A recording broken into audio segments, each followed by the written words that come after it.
Chaps invited Ian to here because I don't really know what we want to talk about, if I'm honest with you, because we met a few weeks ago because we all did a talk for, wasn't Men and Boys Coalition, what's their new Association for Boys and Men, or Men and Boys? The interest of the well-being of men. Generally, that was the impression I got from the organisation. Oh yeah, no, absolutely. And that they do some really good stuff. They generally do. But the topic of that talk was to highlight or give voices to highlight about care leavers. Yeah.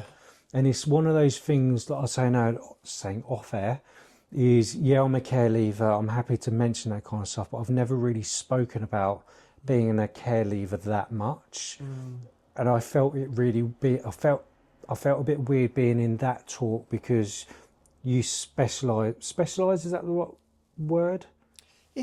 You're in the industry still. I've spent a lot of time floating around that arena. Care experience people, care leavers, children in care, child protection, and the experiences of men particularly. You know, some of my research interests have been around male care leavers in custody, journey of loss, self-inflicted deaths, that sort of stuff. So I guess really I was it was familiar territory for me to be in that arena, But I was struck that was the first time you'd kind of spoken about it in detail. In that detail. Absolutely. I don't think I've ever said it, certainly not on video.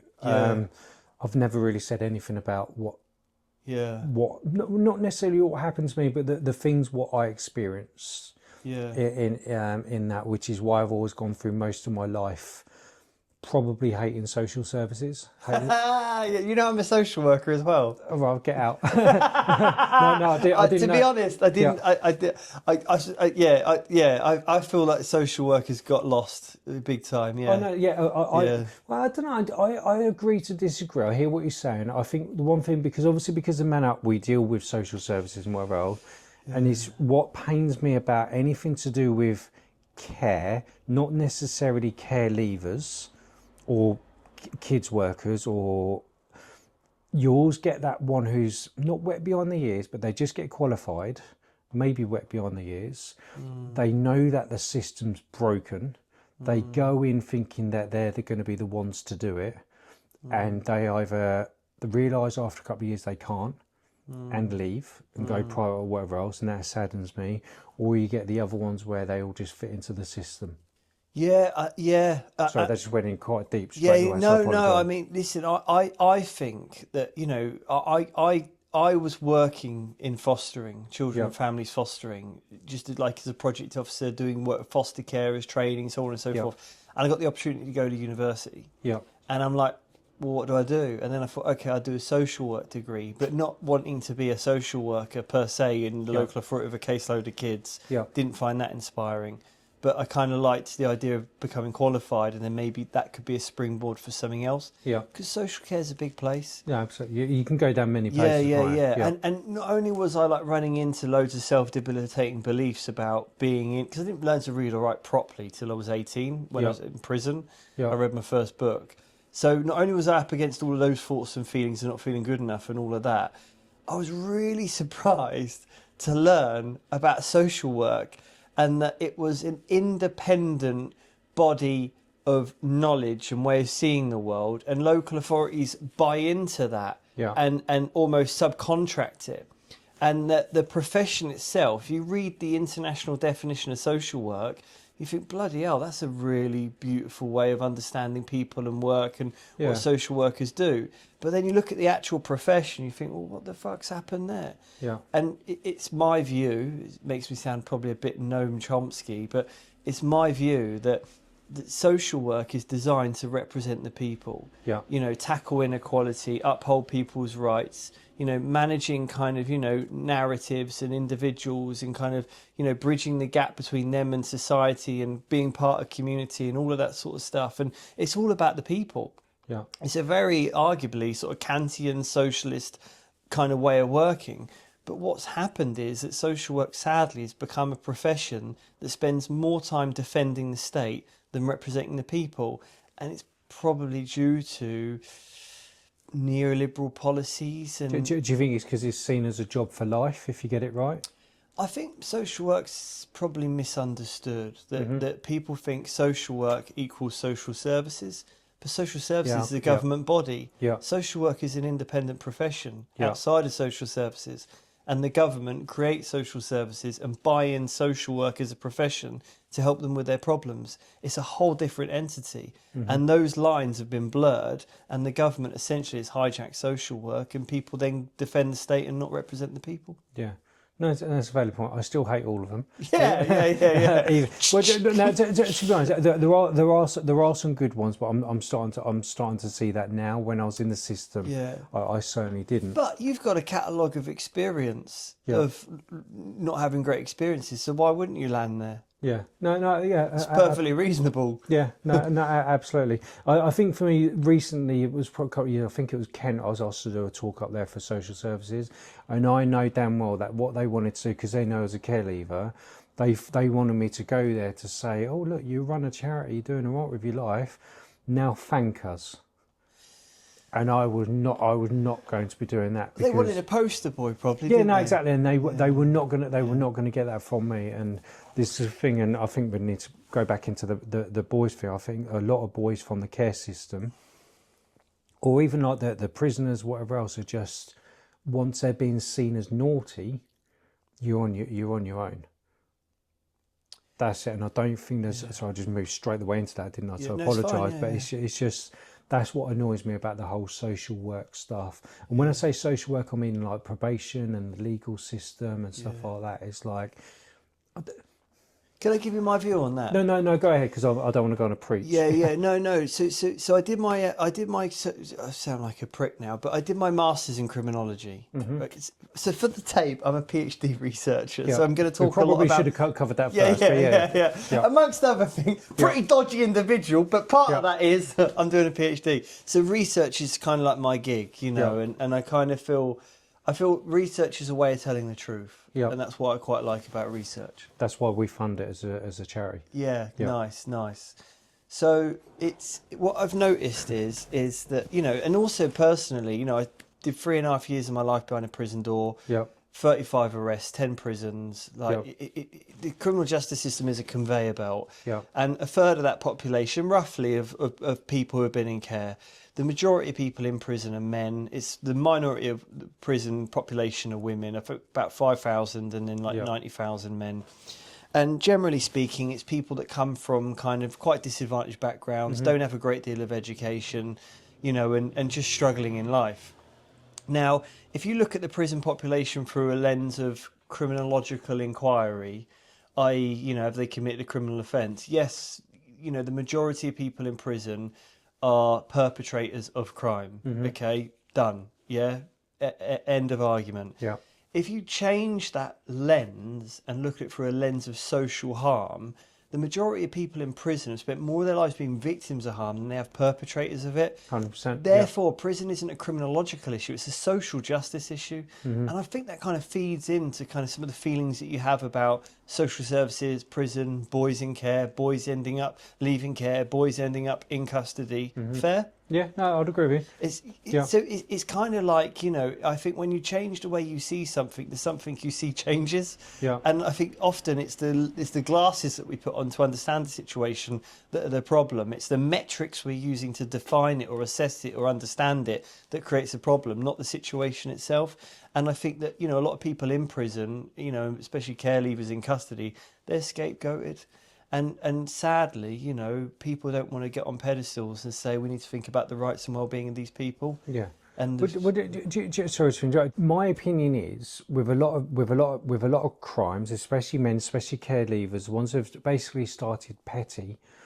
I'm not on about the serious stuff. I'm on about like most of the things, like the petty stuff. No one's willing to analyse or research or just ask the man, rather than focus on what the crime is. Why is he drinking too much? Why did he do that shop window in? Like, you kind of get the idea. Why did you do that in the first place? Rather than you shouldn't have done that, what was the reason? And actually, in most cases that I've spoken to, but like I said, I used to do soup kitchens and stuff like that.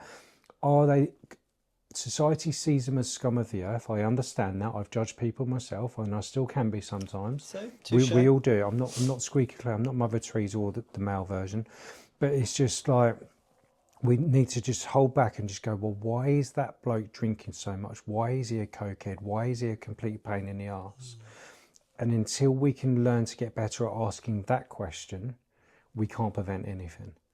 Mate, That's just my view. That's it's not just that my bloody view. sophisticated, Yeah. is it? No. To ask that, it's not. You know, I mean, so my research now is all about trauma and how people heal.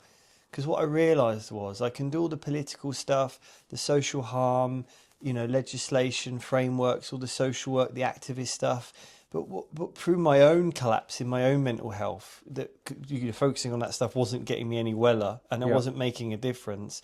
I realised that the adhesive that was binding it all together was trauma. Yeah. And what we don't talk about is really how do people heal from trauma. Talk about trauma-informed care, but we don't talk about how people heal. Yeah. And how people evolve from that.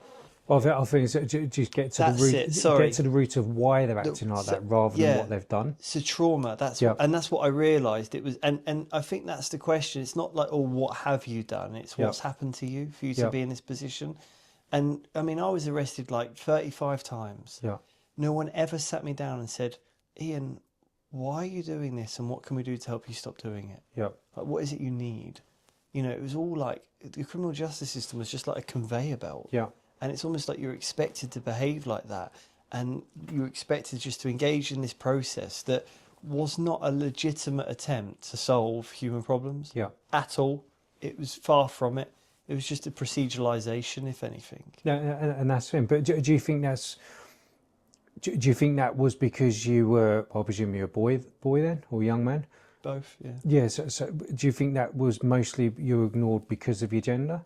And the reason I say that, and I refuse to do the us versus them because it doesn't work at all. We all share the same air and the same lives.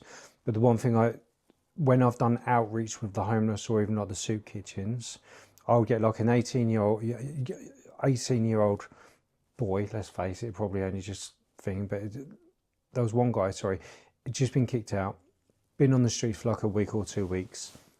And I tried to get him the help quickly, because the one thing what I've worked out on the streets is if you don't get them the help within a month, 2 months, the drinking starts, the drug starts, and then we've got a whole big problem. So if we can just help them early while they're still wet behind the ears, we can save them, so to speak, get them a thing.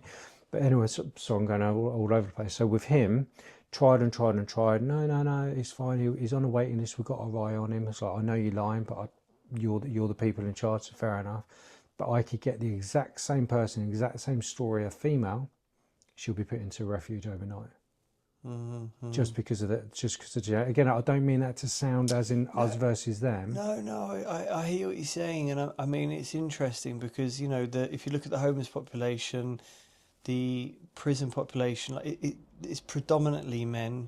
You know, and then obviously when you look at women in those situations, they are seen to be more vulnerable, which is interesting. And I think, you know, some of that vulnerability is surrounding obviously being pregnant and having children, which I understand, obviously. Absolutely. That's a whole category in itself that should trigger, you know, a particular response.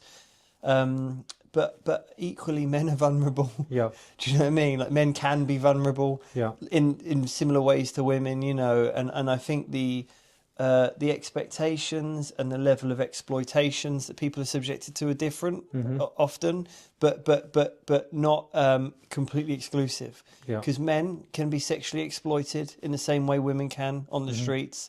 But there is this idea that it's more likely to be happening to a woman, you know. So yeah, I mean, I just think we've got to kind of acknowledge that, you know, in the kind of society we live in, with the resources that are available to us, it's just wrong that anybody should be sleeping on the streets for any period of time. Care leaver or not. Care leaver or not, it is not necessary. You know, in my view, it's avoidable. Yeah, it is. All of it is avoidable. So if we just backtrack a little bit though, so how come you've ended up focusing more on males than...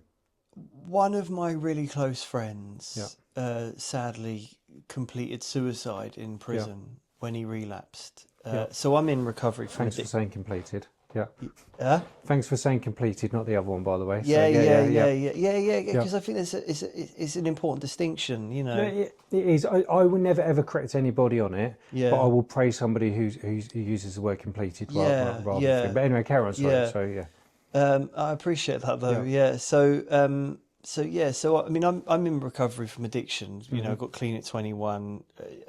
Similar to the lad you were talking about, I was sleeping on the streets, heroin addict, in and out of jail.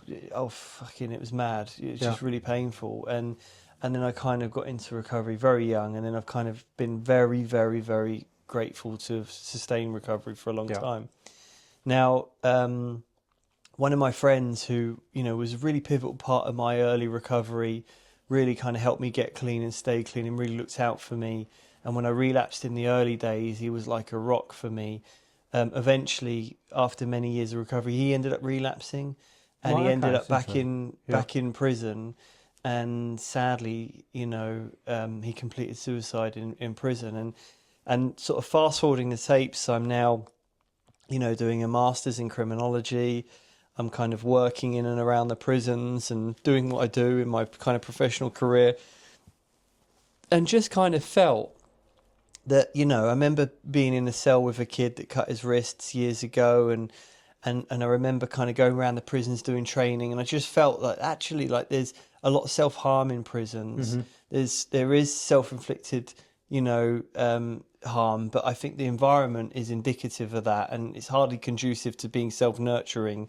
And I think, you know, Gabor Mate is someone I respect who writes about this stuff, and he says that, you know, there's a reason why we call the criminal justice system a criminal justice system. And I think how we treat people who are extremely vulnerable is criminal. Yeah. You know, and one of the things... I'd agree with that. Yeah, and one of the things that was really concerning for me was, you know, people who completed suicide in custody. And so me and a colleague, a guy I respect, he's a researcher, his name is Justin Rogers at the OU. We used to work together, and I remember ringing him up going, there's this issue. And I've been on Scholar, and I've been on some of the academic databases, and I don't think anyone's researched it. Why do you think that is? Do you think it's because there's that arsehole bit of me, or maybe even critical thinking, whatever anyone was, you make your own minds up. There's that little bit of me, because they're in the criminal systems and they're the scum of the earth criminal. 100%. No one gives a shit. And my research can justify that. Yeah. You know, so it's people haven't got the socio-economic disparity that they're contending with means that they've got no agency in society. They've got no status. Yeah. They've got no economic, political power. Like, nobody cares. Yeah. They're children of the state. They're not important. They're invisible. So why would someone research it? And, you know, and then here's me kind of not coming up in the world, but like, you know, a respectable member of society now, you know, pay my council tax, I don't drive a car that's stolen anymore, got no warrants out for my arrest, pretty average, you know. So life's boring. Yeah, what do they have to do? Got no weed growing in my loft. Pretty standard stuff, you know. I can relate to that one. Yeah. So, you know, it's like, so when you talk to people about stuff, people listen, but when you're begging on the streets or running around Brighton streets with a big issue in your hand and you talk to people, no one listens. Yeah. And that's where I came from. And I remember saying to my mate Justin, listen, I think there's a thing here. So we looked into it and we decided to do a scoping review. So we read 419 prison and probation ombudsman reports, which is what happens when somebody completes suicide. When someone dies in custody, a prison and probation ombudsman have to do a report, an independent one. So then we did from, I think, 2003 to, at the time, 2023. So we did over a 20-year period, people up to the age of 30 who had sadly completed suicide in custody. And then we read every single report and we were trying to distinguish which of those were care experienced. And we chose to just focus on men because the majority of people in custody are men. Yeah. Now, when we read these reports, the report would start off talking about John and end up talking about Michael. You know, Right, okay. they would get the names wrong, the dates wrong, the ages wrong. Sometimes there was a real flavour that they'd been in the care system, but because they didn't say foster carer, adoption, social worker, care leaver, like the key words that we set out to, that we could say safely distinguished care leaver, you know, because some of those words weren't in there, we couldn't say they were care experienced, but Right, we know okay. there were way more care experienced people in there. Yeah. You just know. Yeah. And then also I read out of interest, you know, to kind of clarify my feeling, I'm aware of men who have sadly died in custody who I know were care leavers, more than one. So I looked at their prison and probation ombudsman reports and there was nothing about them having been in care. Yeah. You know, so I knew that it wasn't a focus of the report generally, Yeah. but we were able to distinguish. And what we found was that, you know, these people, sadly, they had no family members or, you know, anyone advocating for them saying, you got my son's name wrong. Yeah. There was no one to cross-reference the information or the details in these reports. It was just dead sad. So they basically lived as a ghost, died as a ghost. Yeah, and, Within reason. Yeah, and then sometimes, and every single report I read had a perfect analysis of how the individual's body was found, and all the prison officers did all the right things at exactly the right time, and I refuse to believe that. Mm-hmm. It was very much a culture of just covering their backs. Yeah. You know, that's my Tick list. Yeah. Yeah. Academically, empirically, I cannot prove that, but Yeah. I'm here as in my personal capacity talking to you, Yeah. and that's my personal opinion. And to kind of collaborate with that idea and that analysis I have, off the back of that journal article that we published, it's called 20 Suicides, Self-Inflicted Deaths of Care Experienced People in Custody, Men in Custody. I can give you a link to it if you want. No, please do. Yeah, absolutely. Off the back of that, I did some training in various prisons, working with prison officers to look at, you know, the rights and well-being and needs of care experienced people in custody. Yeah. And I would come up against a lot of resistance when I tried to talk about, you know, strategies to mitigate, you know, the distress that men were feeling in the face of and leading up towards, you know, completing suicide. Mm-hmm. And some of the attitudes I got was, I just bang the door and tell them to get on with it. Yeah. Sadly, I've heard people say that before. And some prison officers were pro-suicide. Yeah. I wish they would just kill themselves. Yeah. It's less paperwork when they just do it than if they keep threatening to do it. Yeah. Yeah. So maybe I've been in this game too long now. What, 6 years of thing? It's just that doesn't surprise me at all.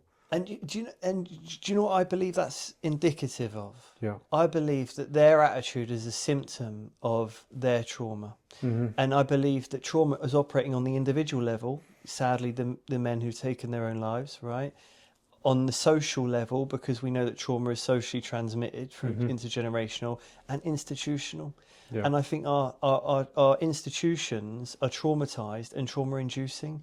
And I'm not saying that that's okay, that attitude's okay, because those people have a choice whether they want to work there, you know what I mean? And they've chosen to go into that profession. But I do think that, you know, we have to acknowledge that even the staff in those institutions are experiencing some kind of trauma and are somewhere on the trauma spectrum. Well, I think prison service suicide is quite high. Yeah, it's suicide, self-harm, self-inflicted harm is quite high. Yeah. And I do think that, you know, we can't entirely trust the data anyway, because let's face it, it's not a culture of transparency and openness. And, you know, corruption is a big problem in our prisons. Prison officers taking in drugs. Funny enough, we've got somebody in MANUP who works in prisons and stuff like that. So yeah, it's kind of scary, the stuff sometimes I hear via him or other people as well. It's like, I think the world of prison for men is a really frightening prospect. Yeah. And I couldn't go back to it. Yeah. With all that I've done since, you know, I don't know how I got through it before, if I'm honest. Well, I was going to say, because especially as a care leaver, whatever, I don't think this country is very, very good at rehabilitation. Yeah. But I generally don't. I don't think they know what it is. No, they don't know. They don't know what it is. Yeah. They keep going on about it and like buzzwords around elections and all this kind of stuff. I've not really seen anything to do with rehabilitation. And I've been in and out of probation. Obviously, I've been in Crowns, whatever else myself on both sides. Which is funny. Just flip the script a little bit. Even though I've got a bit of a naughty history myself. I've been remanded and arrested way too many times and whatever else. I had to do jury service.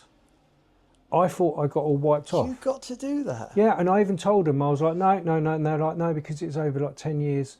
And I hated it so much because I'm like, well, my whole life you've been treating me like a scumbag, the care leaver with a dodgy record, blah, and now you want me to come and be on a jury? Oh, fuck you. But they were like, well, if you don't, we'll fine you £1,000 and you could end up going to prison and whatever else. So I basically was held hostage.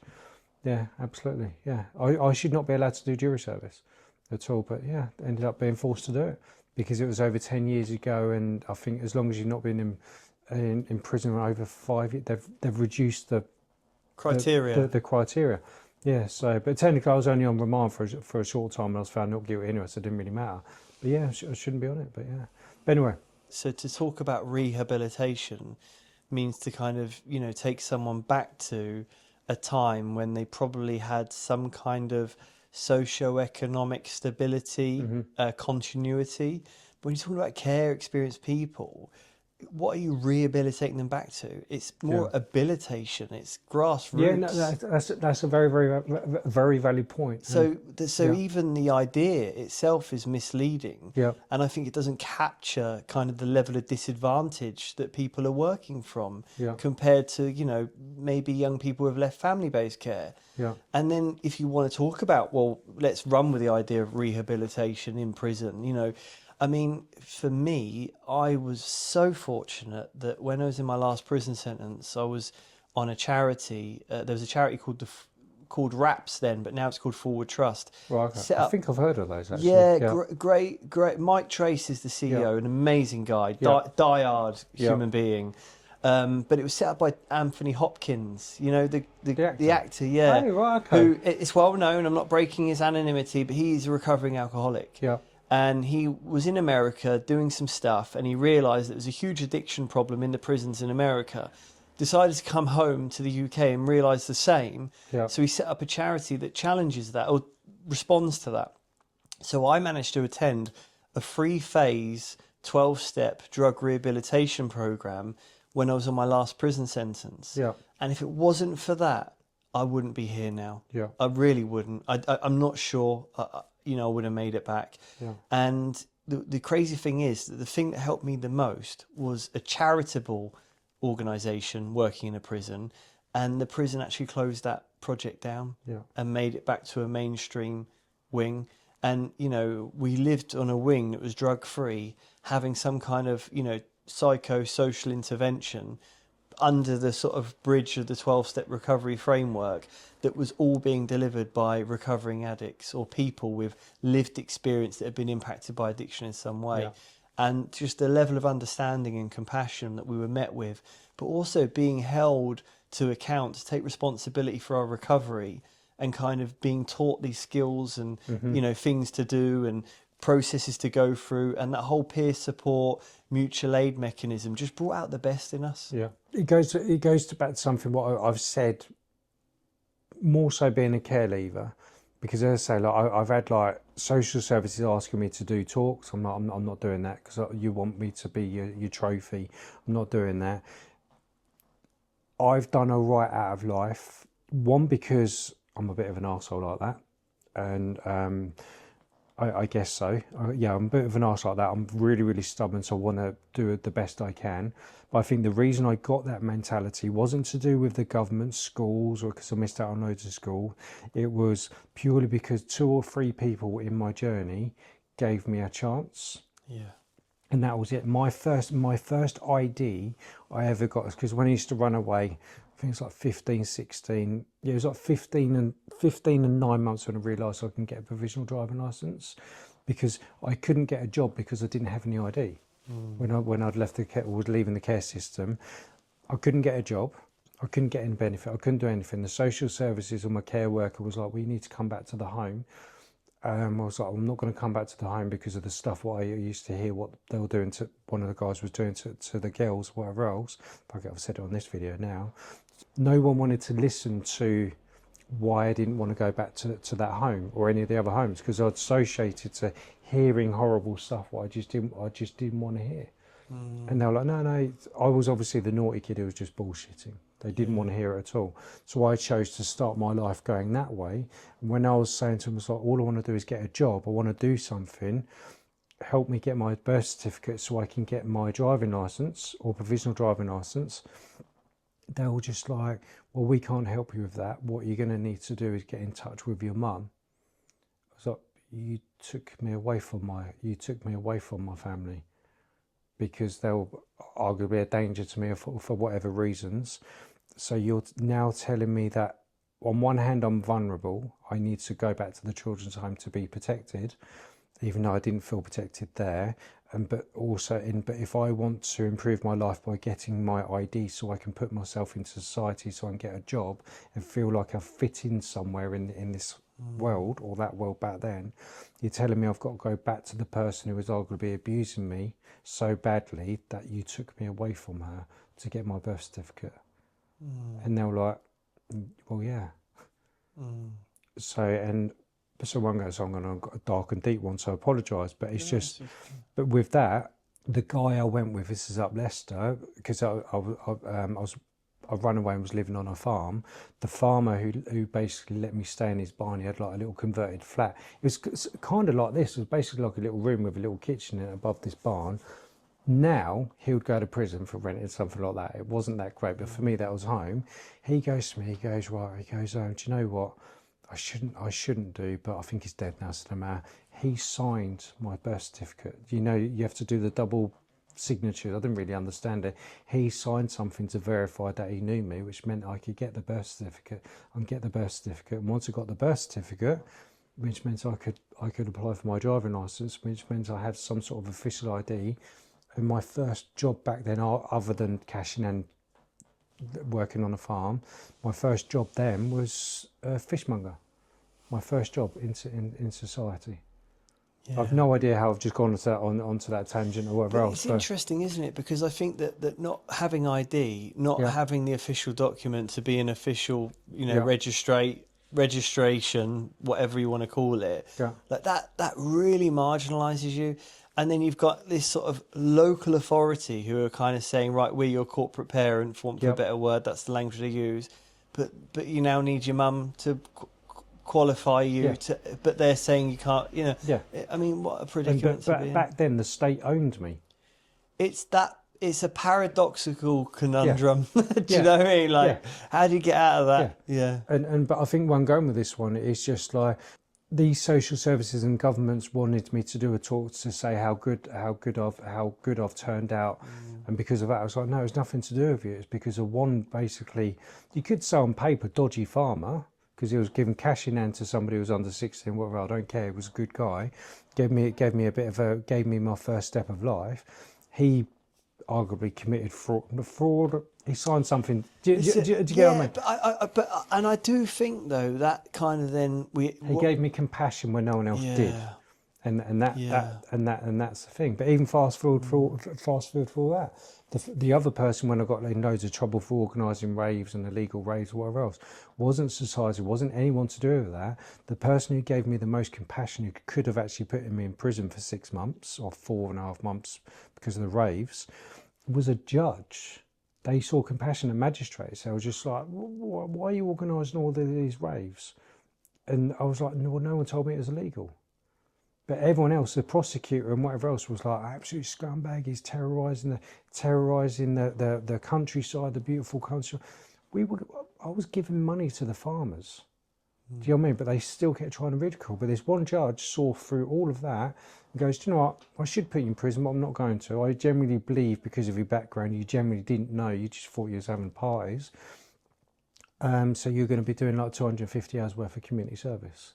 Do you get what I mean? But because of her compassion, I think like £1,000 fine, which was horrible.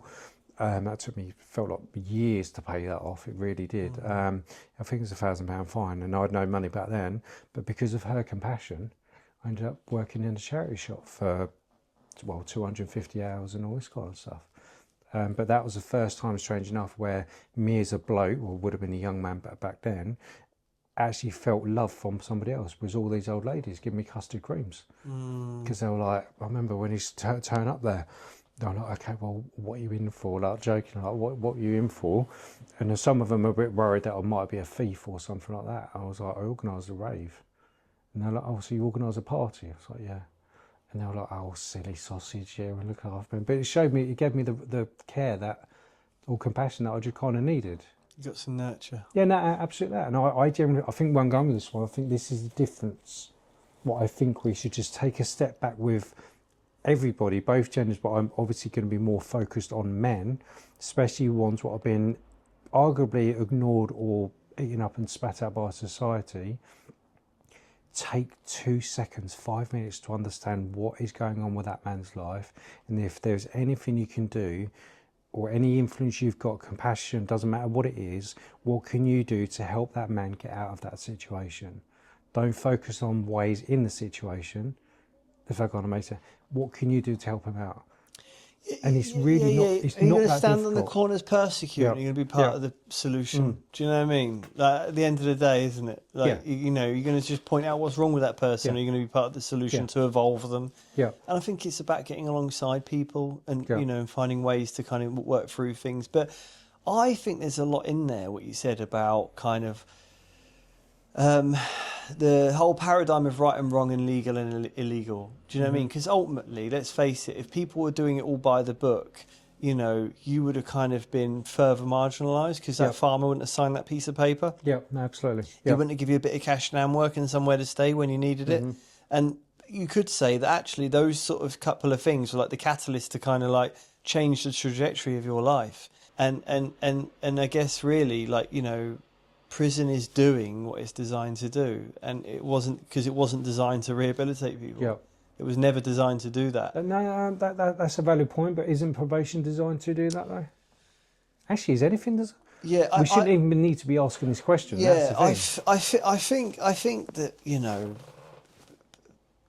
probation is it would probably like to do more than it gets to do, and probably gets a bit of a rough ride because of that. I'd agree. Yeah, with that. But it's not resourced. Yeah. And or sophisticated enough. You know, yeah.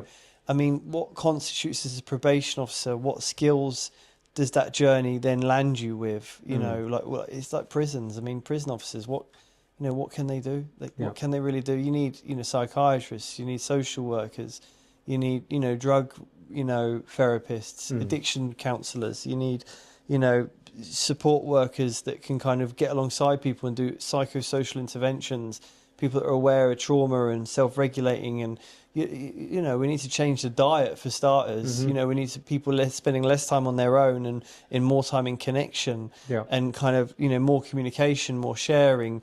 You know, it's just banging people up for 20 odd hours a day and in a cell on their own is not conducive to what the reasons why they're there. Yeah, no, I'd agree with you. And school, you know, so I think, you know, prison claims rehabilitation, but I just think that's kind of a title that's been added on to an institution that was built under objectives that it does meet.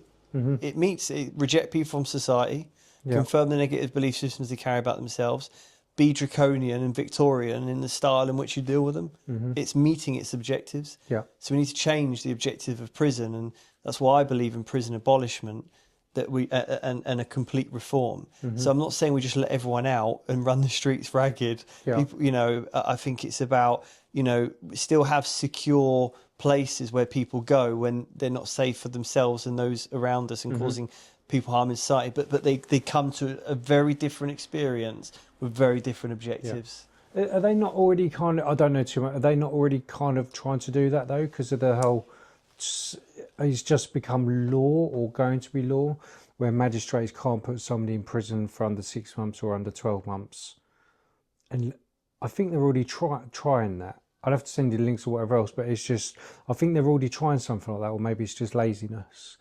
where if a sentence is going to be under 12 months, don't send them to prison, put it as a suspended sentence. So yeah, suspended sentence and kind of like be managed in the community, because there's just the research is showing those small sentences aren't having any particular impact on reoffending. But in my opinion, it's making the problem worse anyway, isn't it? Well, it costs money to send someone to prison from the point that you become in conflict with the law to the minute they get behind the prison door.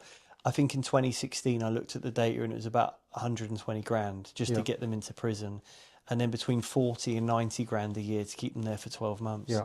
So at that time, we're talking 2016 here, I looked at 27% of then the 85,000 people in prison at any given time.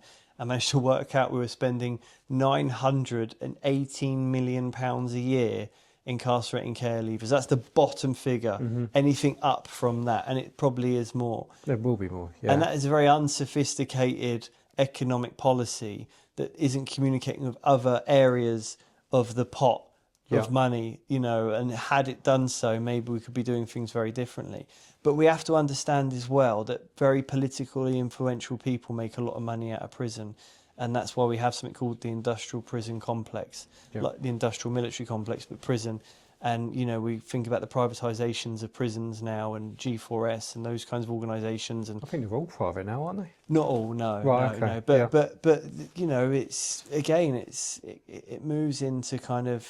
Again, it makes me sound very socialist, Marxy, Noam Chomsky, which I'm bloody not. You know, capitalism's been good for me, you know, but I think when you kind of making millions and millions and millions of pounds on people going to prison, what invested interest could you possibly have in rehabilitation? Yeah.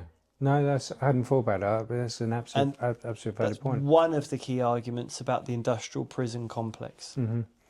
And then we wonder why blokes are killing themselves right, left and centre. And then it goes back to me reading all those reports of people who are sadly ending their lives in custody. And often, you know, when people do sadly complete suicide in custody, relationships with family and friends have completely broken down in the community. The social worker is saying, well, they're in prison, we haven't got to worry about them. The prison officers aren't kind of working with them in a way that's anywhere conducive to kind of, you know, self-regulating, calming down, kind of, you know, feeling secure and comfortable and held and supported in the position they're in.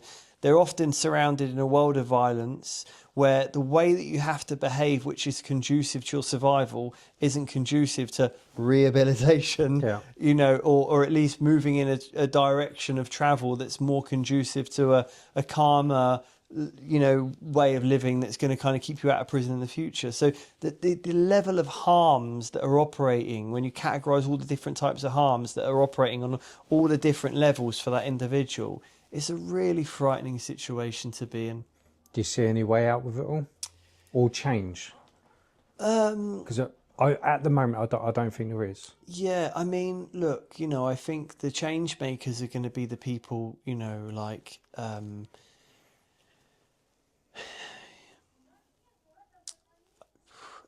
mean, the problem we've got is, you know, people are so captivated by issues that, in my view, probably aren't really the real issues. Without question. You know, without question. And I think, you know, people just like to have a moan about anything these days. Again, in my opinion. Yeah.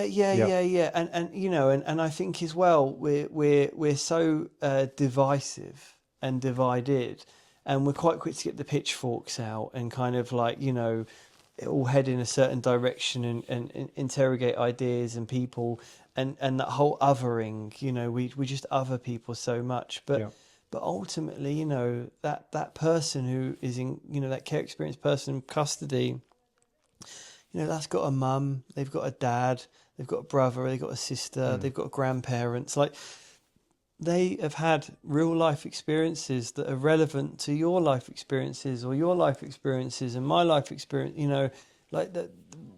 It's we don't become disconnected because of child abuse, neglect, addiction, domestic violence, poverty. We don't, homelessness, you know, we don't become disconnected because of those things. We have those things because we're disconnected. Yeah.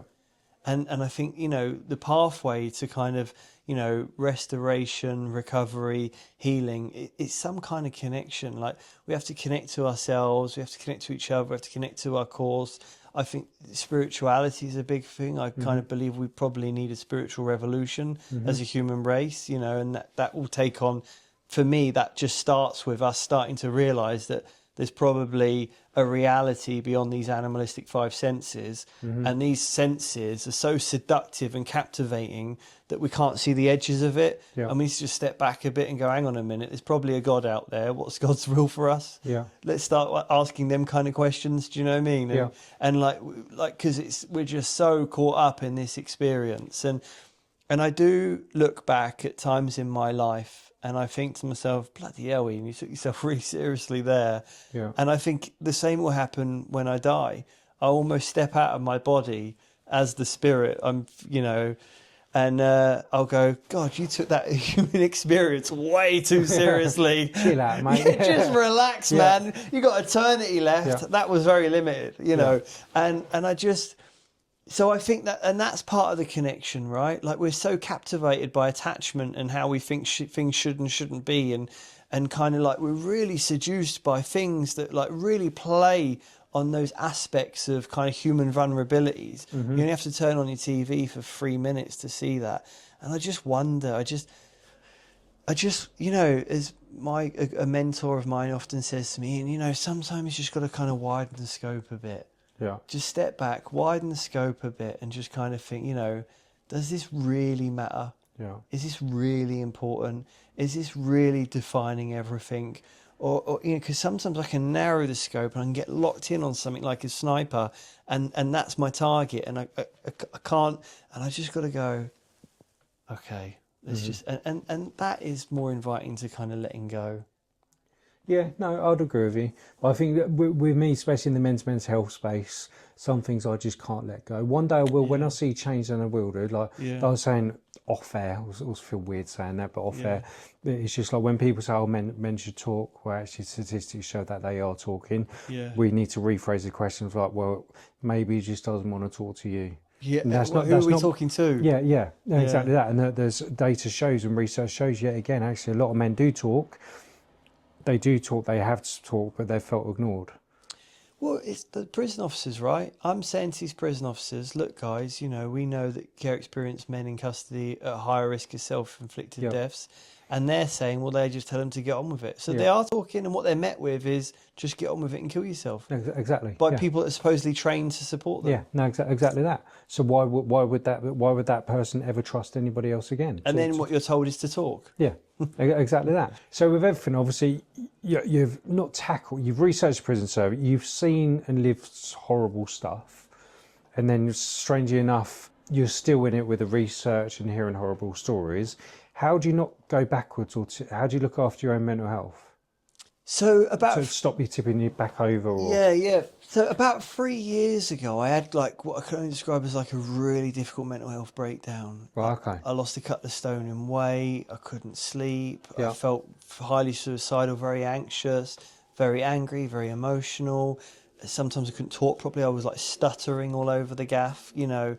Really? Right, okay. Yeah, like the despair was really profound. I was turning up at A&E. I was ringing the Samaritans. I was seeing a therapist. Nothing would shift it. And then I was on a beach in Cape Verde, and the beach was so beautiful that it made what I was feeling more profound, because I couldn't connect to the beauty. And I felt more lonely and more disconnected and more isolated. And after sitting on that beach for hours, I just came up with the idea that the best thing I could do was to kill myself. Yeah. I wanted to check out. I went back to the hotel room to kill myself. And on the side, there was a book, and the book was called The Myth of Normal by Gabor Mate. And I just opened... Oh, you named him earlier, actually. Yeah. I just opened the book, and there was a chapter in it called Jesus in the Teepee. Well, okay. And I read, and it was all about working with the Shipibo indigenous shamans in Peru, in Iquitos, deep in the jungle, and working with ayahuasca and shamanic medicines. So I kind of rang up my 12-step sponsor and I said, look, I know we're in abstinence-based recovery and this is a bit of a controversial idea, but Did you lick a toad? This is what I'm thinking. Yeah. You went This to is what lick I'm the toad, thinking. yeah. And he just said to me, go. Just fucking God's sake, and just go. He knew I was in trouble. Yeah. And then a month later, I'm on the plane. I'm deep in the jungle for 3 weeks, and I'm drinking ayahuasca, and I got these shamans praying over my body, blowing smoke over me, and I'm purging the depths of my soul and childhood trauma into this bucket. And since then, I've been on a very different path. Hasn't been perfect. It hasn't been unproblematic, but that whole space and place is what gave me the inspiration for my PhD. So now I've done a lot of experimenting with plant medicine, so like mushrooms, ayahuasca, DMT, iboga. That was a real rough ride. So, and a lot of self-searching, and I think that's probably really helped my mental health because I kind of just it gives me revelations and just it's quite a divine experience for me. I find it to be, and kind of. Altered states of consciousness are an area that I'm really interested in.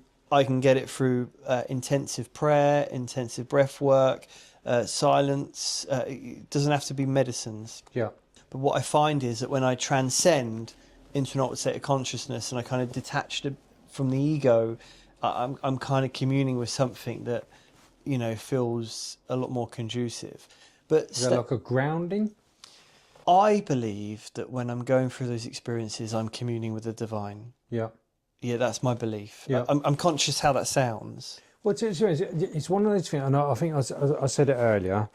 We don't focus on religion or anything like that. We try and highlight a man's story of what he thinks, what has fixed or helped him and his mental health, or even sometimes. If it's something serious as a guy with schizophrenia, that's not going anywhere. That's a lifelong thing. What steps did he do to make his life better, to live with it?